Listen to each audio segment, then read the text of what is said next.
Hello friends, नमस्कार। आनंद study hub के इस ऑनलाइन प्लेटफॉर्म में एक बार फिर से आपका स्वागत है। जैसा कि हम लोग पिछले सिंधु घाटी सभ्यता और उसके पहले पाषाण काल पढ़ चुके हैं और आज हम आगे का एक नया कालखंड शुरू करेंगे, वैदिक काल, जो हमारे सिलेबस का एक महत्वपूर्ण चैप्टर है जहाँ से एग्जाम में काफ़ी क्वेश्चन भी पूछे जाते हैं। तो आइए शुरू करते हैं वैदिक काल। वैदिक काल हम देखते हैं कि इसका कालखंड का विस्तार कहाँ से कहाँ तक है। तो विद्वानों ने 1500 BC से 600 BC तक इसके कार्यकाल को निर्धारित किया है। अब वैदिक काल को भी पुनः हम दो खंडों में विभाजित करके इसका अध्ययन करेंगे, पूर्व वैदिक काल और उत्तर वैदिक काल। इसका जो पहला कालखंड होगा पूर्व वैदिक काल, और इसका जो दूसरा कालखंड होगा वो होगा उत्तर वैदिक काल।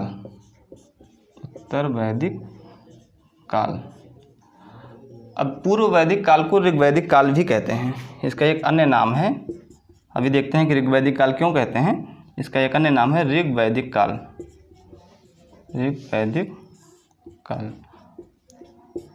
वैदिक काल का जो कालखंड है 1500 BC से 600 BC तक, इसको दो भागों में विभाजित करते हैं, पूर्व वैदिक काल और उत्तर वैदिक काल। तो 1000 BC से 1500 BC से 1000 BC तक, 1500 BC से 1000 BC तक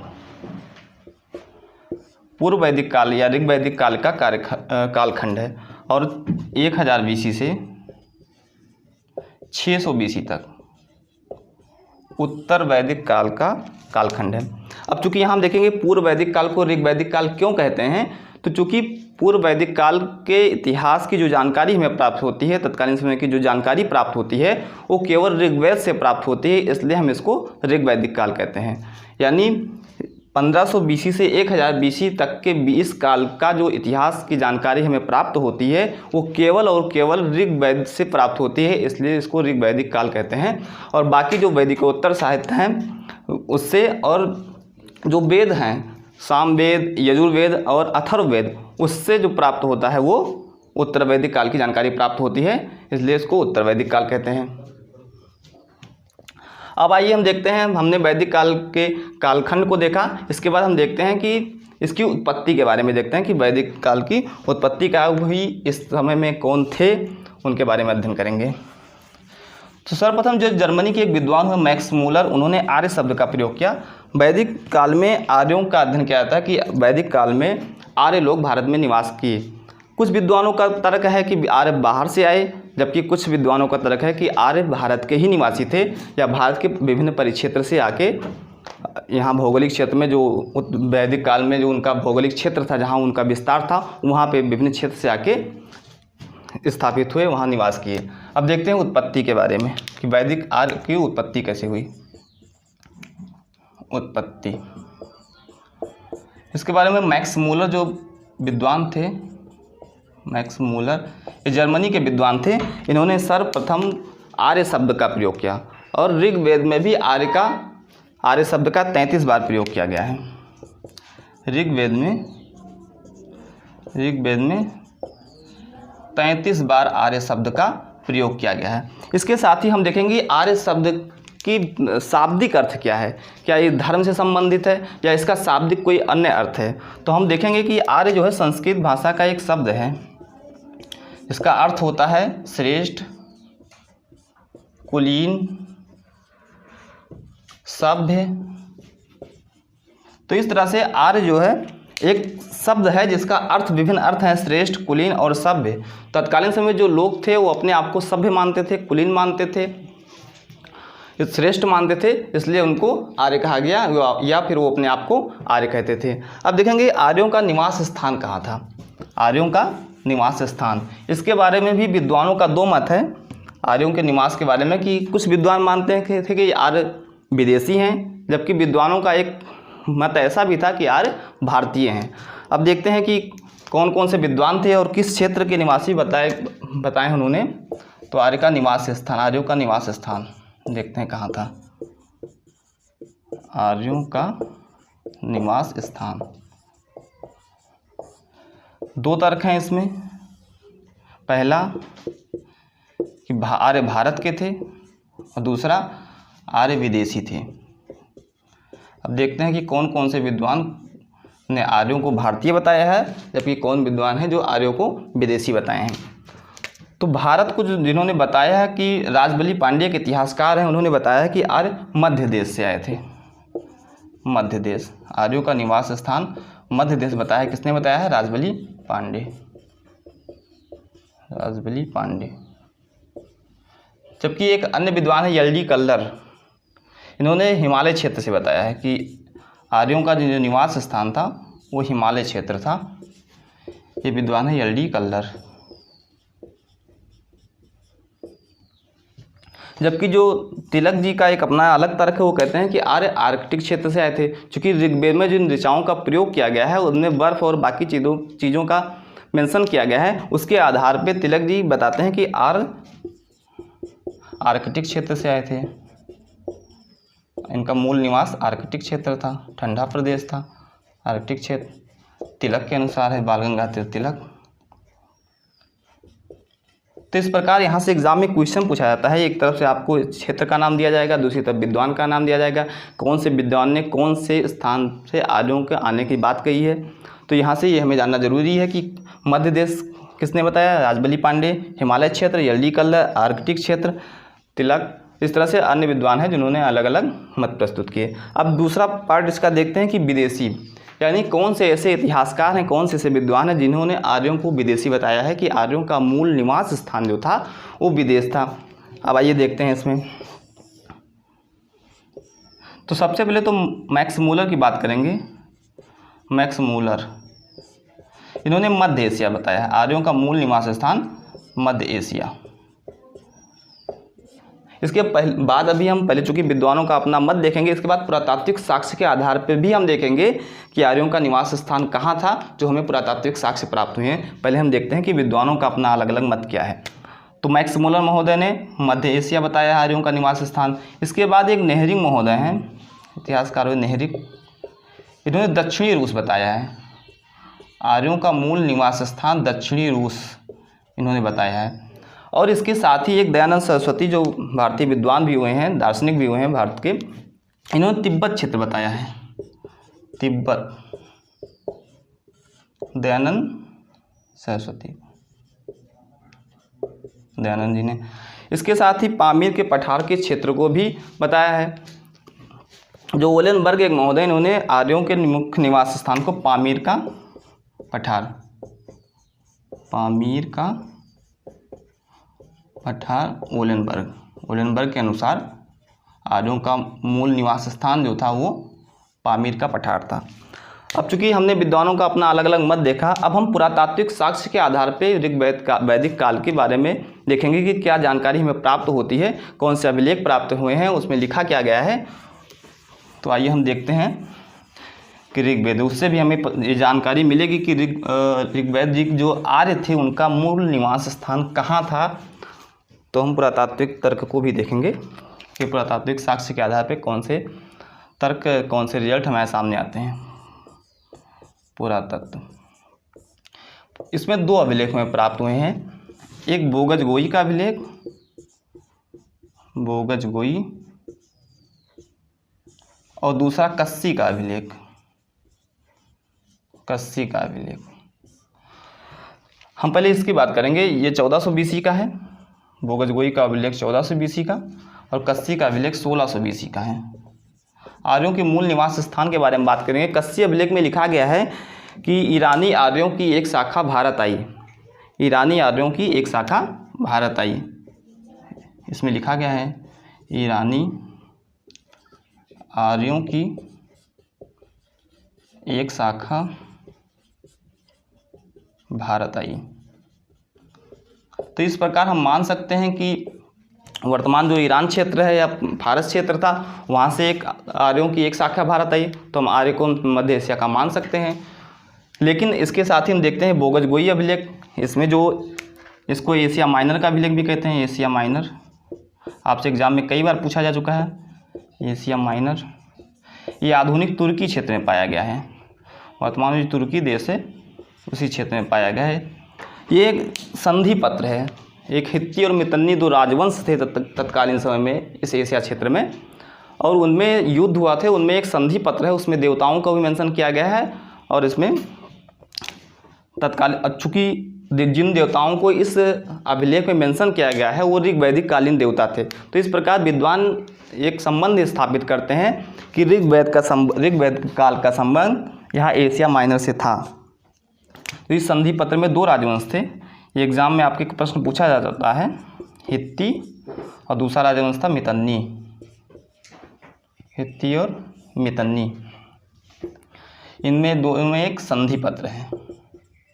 तो जो बोगद गोई का अभिलेख है ये संधि पत्र है, और इसमें 4 देवताओं को मेंशन किया गया है, इंद्र, दूसरा है मित्र, तीसरा है वरुण और चौथा होगा नासत्य।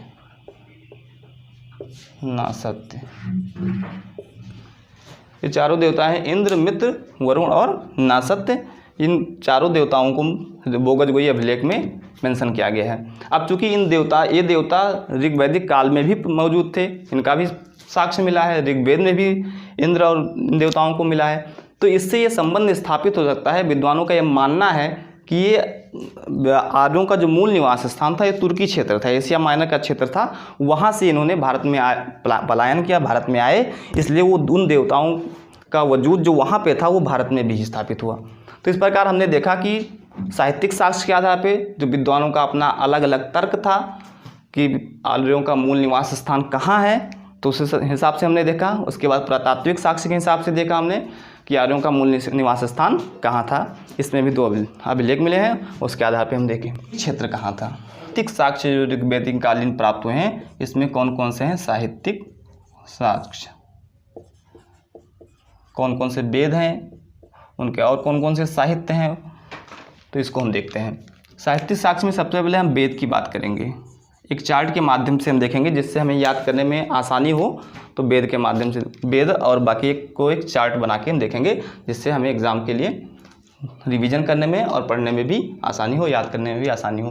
तो हम सबसे पहले देखेंगे वेद, उसके बाद हम देखेंगे कि इसके जो साहित्य हैं, जैसे ब्राह्मण साहित्य हैं, आरण्यक साहित्य हैं, उपनिषद हैं, या फिर जो उपवेद हैं उसके बारे में देखेंगे कि ऋग्वेद के कौन से ब्राह्मण साहित्य, आरण्यक साहित्य, उपनिषद साहित्य हैं या उपवेद हैं, उनके लेखक कौन हैं, इस प्रकार से हम देखेंगे। तो जो वैदिक साहित्य है ये श्रुत साहित्य है, और चूँकि ऋग्वेद का जो सबसे पहले जो इसका संकलन किया गया है वो श्री कृष्ण द्वैपायन के द्वारा किया गया है। ये एक फैक्ट है कि ऋग्वेद का संकलन किसके द्वारा किया गया है, तो आपका जवाब हो जाएगा श्री कृष्ण द्वैपायन। अब देखते हैं कि वेद कौन से हैं और इसमें किस विषय को बतलाया गया है। अगर हम ऋग्वेद की बात करें, थोड़ा चार्ट को ऊपर बनाते हैं जिससे पूरा आ जाए। यहाँ वेद लिखेंगे हम, इसके बाद इसमें कौन से विषय बताए गए हैं, और विषय के बाद पुरोहित कौन है, उच्चारणकर्ता इसके कौन है, पुरोहित। तो पुरोहित को क्या यहाँ से प्रश्न पूछा जाता है। इसके ब्राह्मण साहित्य कौन है,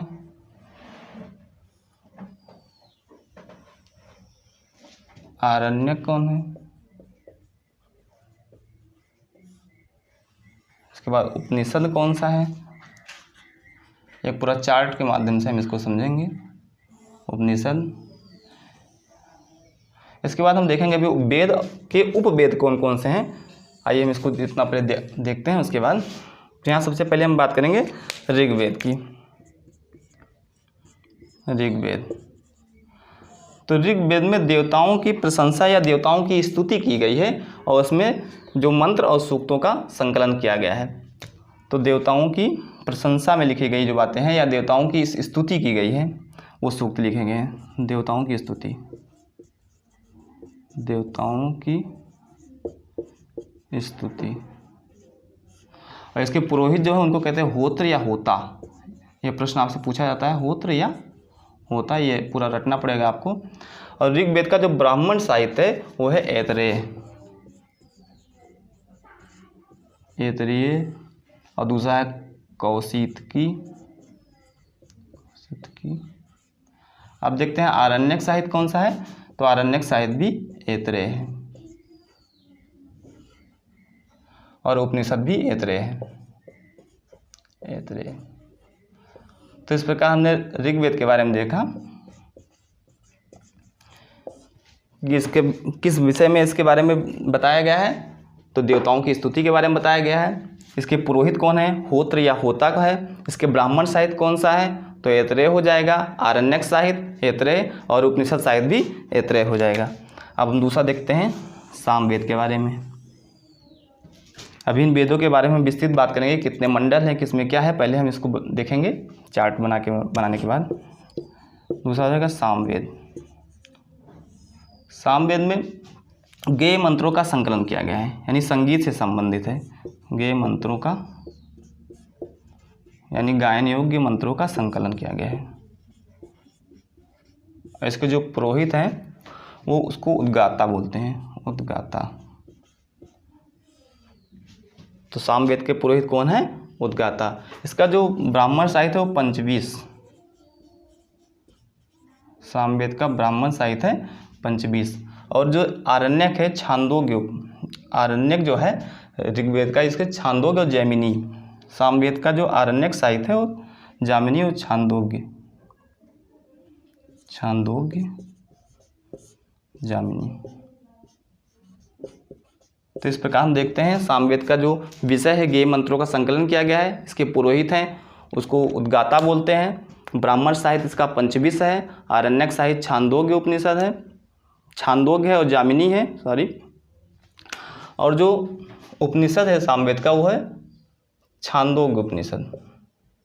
यहाँ भी छांदोग्य है, ये आरण्यक साहित्य है, और यहाँ छांदोग्य उपनिषद है, छांदोग्य उपनिषद है।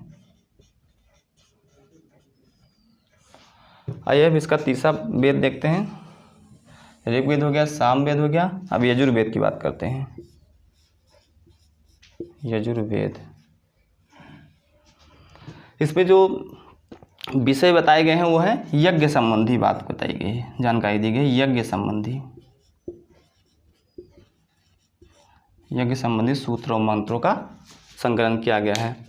और इसके जो पुरोहित हैं उसको अधर्यु बोलते हैं, इसके पुरोहित हैं अधर्यु। अब देखते हैं कि जो यजुर्वेद है इसका ब्राह्मण साहित्य क्या है, आरण्यक साहित्य क्या है और उपनिषद साहित्य क्या है। तो ब्राह्मण साहित्य है इसका शतपथ ब्राह्मण, शतपथ ब्राह्मण। इसका जो आरण्यक साहित्य है वो तैत्तिरीय है, तैत्तिरीय। और जो उपनिषद है वो कठोपनिषद है, कठोपनिषद। अब इसके बाद जो चौथा वेद हमारा बचता है, ऋग्वेद हो गया, सामवेद हो गया, यजुर्वेद, और चौथा बनता है अथर्ववेद। आइए इसके बारे में देखते हैं। यहाँ अगर नीचे ना दिख रहा हो तो ऊपर हम देखते हैं, फिर से लिखते हैं अथर्ववेद के बारे में। चार्ट में थोड़ा ऊपर बनाना पड़ेगा।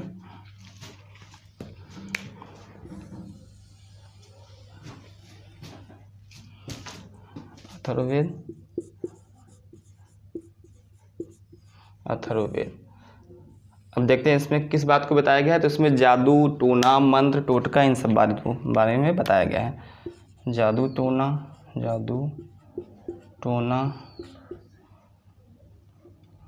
टोटका, इन सब मंत्रों के बारे में बताया गया है। इसके जो पुरोहित है उनको हम कहते हैं ब्रह्मा। इसमें होत्र, उद्गाता, अधर्यु और ब्रह्मा, यानी अथर्ववेद के जो पुरोहित है, जो उच्चारण करता है, उसको हम कहते हैं ब्रह्मा। अब देखें इसके ब्राह्मण साहित्य कौन से हैं, आरण्यक साहित्य कौन से हैं और उपनिषद कौन से हैं। तो ब्राह्मण साहित्य का गोपथ, और अथर्ववेद एक ऐसा वेद है जिसका कोई आरण्यक साहित्य नहीं है। तो यहाँ से एग्जाम में प्रश्न पूछा जाता है, कई बार पूछा जाता है कि 4 वेद का नाम दिया जाएगा, इसमें कौन सा वेद ऐसा है जिसका आरण्यक साहित्य नहीं मिलता है। तो आपका जवाब हो जाएगा अथर्ववेद। अब इसमें जो अथर्ववेद का जो उपनिषद वो है मुंडकोपनिषद, मुंडकोपनिषद। तो इस प्रकार हमने चार्ट के माध्यम से देखा कि जो वेद हैं चारों, इनमें विषय कौन से बताए गए हैं, इसके पुरोहित कौन कौन से हैं, ब्राह्मण साहित्य क्या है, आरण्यक साहित्य क्या है, उपनिषद क्या है, और इसके बाद हम देखेंगे इसके उपवेद जो हैं बनाए गए हैं वो कौन कौन से हैं। तो यहाँ चारों वेद के हम वेद को भी देखेंगे, इसको आप नोट कर सकते हैं। चारों वेद के उपवेद जो हैं उनको देखते हैं हम कौन कौन से हैं। तो ऋग्वेद का जो उपवेद है, वेद है, इसके उपवेद, और उपवेद के बाद इसके संकलनकर्ता या प्रणेता। उपवेद कौन है? तो आपका ऋग्वेद का जो उपवेद है वो है, उसके प्रणेता कौन है? तो ऋग्वेद का जो उपवेद है आयुर्वेद है और इसके प्रणेता है प्रजापात्य। दूसरा वेद देखेंगे सामवेद। सामवेद का जो उपवेद है वो गंधर्व वेद है और इसके प्रणेता है नारद। ये प्रश्न आपसे पूछा जाता है कि आयुर्वेद किस वेद का उपवेद है, या गंधर्व वेद किस वेद का उपवेद है, या फिर उपवेद दे देंगे और बगल में उसके प्रणेता का नाम दे देंगे, आपको मैच कराना पड़ेगा। तो ये याद रखना जरूरी है। तीसरा वेद है यजुर्वेद। यजुर्वेद का जो उपवेद है वो है धनुर्वेद और इसके प्रणेता है विश्वामित्र। और जो चौथा वेद है अथर्ववेद, अथर्ववेद का जो उपवेद है वो शिल्प वेद और इसके प्रणेता है विश्वामित्र। तो इस प्रकार ये काफ़ी इंपॉर्टेंट फैक्ट है, ये हमें याद रखना जरूरी भी है कि वेद कौन से हैं और इनका उपवेद कौन है और उसके प्रणेता कौन है। कालीन क्षेत्र, आइए हम देखते हैं ऋग्वैदिक कालीन जो या और उत्तर वैदिक कालीन जो क्षेत्र का विस्तार, उनका भौगोलिक विस्तार था, उसके बारे में देखते हैं कि कहाँ से कहाँ तक उनका भौगोलिक सीमा का विस्तार था। तो हम देखते हैं भौगोलिक विस्तार। भौगोलिक विस्तार, आइए हम इसको मैप के माध्यम से समझते हैं कि कहाँ से कहाँ तक था ऋग्वैदिक कालीन आर्यों का जो सीमा क्षेत्र विस्तार था वो कहाँ से कहाँ तक था। वर्तमान अफगानिस्तान और पाकिस्तान क्षेत्र भी यहाँ रहेगा। तो अगर हम ऋग्वैदिक कालीन आर्यों का पश्चिमी सीमा की बात करें तो ये गोमल नदी या जो वर्तमान अफगानिस्तान में या गोमती नदी है वहाँ तक है, अर्थात वर्तमान अफगानिस्तान क्षेत्र तक इसका जो पश्चिमी सीमा का विस्तार था। चूँकि ऋग्वेद के 10वें मंडल के नदी सूक्त में जिन नदियों का उल्लेख किया गया है उसके आधार पर हम इसके क्षेत्र के भौगोलिक क्षेत्र को विस्तार को परिभाषित करेंगे, निर्धारित करेंगे। इसके बाद जो नवा मंडल है ऋग्वेद का उसमें सोमरस की बात की गई है, उसमें हिमवंत और मुजवंत श्रेणियों की बात की गई है जिसकी पहचान हिमालय से स्थापित की गई है। तो इस प्रकार ऋग्वैदिक कालीन आर्यों का जो उत्तर सीमा था वो था हिमालय, हिमालय क्षेत्र इसका उत्तरी सीमा था। जबकि जो ऋग्वैदिक कालीन आर्य थे उसमें बिंद शब्द की चर्चा नहीं की गई है, तो अर्थात यहाँ बिंद पर्वत तक या बिंद श्रेणियों तक ऋग्वैदिक कालीन आर्यों का भौगोलिक सीमा का विस्तार नहीं हुआ था, इसलिए इसको यमुना नदी के समानांतर ही क्षेत्र माना जाता है। तो दक्षिणी सीमा का विस्तार यमुना के समानांतर, यमुना के समानांतर समानांतर और पूर्वी सीमा का विस्तार यमुना नदी थी। यमुना नदी की जो सीमा थी वो पूर्वी सीमा थी ऋग्वैदिक कालीन आर्यों का भौगोलिक विस्तार यमुना नदी। तो इस प्रकार हमने देखा कि ऋग्वैदिक कालीन जो आर्य थे उनका जो पश्चिमी सीमा का विस्तार वर्तमान अफगानिस्तान क्षेत्र गोमती या गोमल नदी, उत्तरी हिमालय क्षेत्र, पूर्व में यमुना और दक्षिण में यमुना नदी के समानांतर का जो क्षेत्र था वो ऋग्वैदिक कालीन आर्यों का भौगोलिक क्षेत्र था। अब इसके आगे हम देखते हैं कि उत्तर वैदिक कालीन आर्यों का क्षेत्र का विस्तार कहाँ से कहाँ तक था। आइए इसको हम देखते हैं, चूँकि ये हमें ऋग्वेद से इसकी जानकारी मिलती है और बाद में सतपथ ब्राह्मण में भी, उत्तर वैदिक काल में सतपथ ब्राह्मण में जानकारी मिलती है दक्षिणी सीमा की। तो आइए हम देखते हैं कि किस प्रकार से था। इसको भी हम मैप के माध्यम से ही समझेंगे कि कहाँ से कहाँ तक था। अब वर्तमान अफगानिस्तान पाकिस्तान क्षेत्र हो जाएगा। तो ऋग्वैदिक कालीन जो आर्य थे उनका जो पूर्वी सीमा का विस्तार इधर यमुना नदी के समांतर और दक्षिणी सीमा का विस्तार यमुना नदी के समांतर, पूर्वी का यमुना नदी। जो पश्चिमी सीमा थी वो गोमल या गोमती नदी जो अफगानिस्तान में बहती है, गोमती या गोमल, गोमती या गोमल नदी। तो इस प्रकार हमने देखा कि जो पश्चिमी सीमा है उत्तर वैदिक कालीन आर्यों का उसमें कोई परिवर्तन नज़र नहीं आया, और जो उत्तरी सीमा है उसमें भी कोई परिवर्तन नज़र नहीं आया, वो भी हिमालय क्षेत्र तक ही इसका विस्तार है। चूँकि प्राकृतिक सीमा यहाँ से उधर जा पाना संभव नहीं है, इसलिए हिमालय क्षेत्र तक था। जबकि दक्षिणी और पूर्वी सीमा में परिवर्तन आया है। उत्तर वैदिक कालीन जो साहित्य प्राप्त हुए हैं उसमें बिंद शब्द की चर्चा की गई है, जिससे विद्वानों ने माना है कि बिंद क्षेत्र तक दक्षिणी सीमा का विस्तार हो गया था उत्तर वैदिक काल में, बिंद श्रेणियों तक तो इस प्रकार हमने देखा दक्षिणी सीमा का विस्तार हुआ, और जो पूर्वी सीमा का विस्तार था वो भी यमुना के समांतर और गंगा घाटी क्षेत्र में भी हो गया था। गंगा घाटी क्षेत्र, चूँकि जो ऋग वैदिक कालीन आर्य थे उनकी गतिविधियों का मुख्य केंद्र सप्त सिंधु क्षेत्र था, जबकि जो उत्तर वैदिक कालीन के जो आर्य थे इनकी गतिविधियों का मुख्य केंद्र गंगा यमुना का दोआब था। तो इस प्रकार इनके भौगोलिक सीमा का विस्तार भी गंगा घाटी क्षेत्र में हो गया था। तो इस प्रकार हमने ऋग वैदिक कालीन और उत्तर वैदिक कालीन आर्यों का अलग अलग भौगोलिक विस्तार देखा। अब इसके आगे हमें उनकी सामाजिक स्थिति, आर्थिक स्थिति, राजनीतिक और सांस्कृतिक स्थितियों के बारे में चर्चा करना है, जिसको हम लोग नेक्स्ट वीडियो में डिस्कस करेंगे। आशा करते हैं आपको समझ में आया होगा। अगर आप इस वीडियो से लाभान्वित हो रहे हैं तो इस चैनल को ज़्यादा से ज़्यादा सब्सक्राइब करें, लाइक करें, शेयर करें और देखें। Thank you.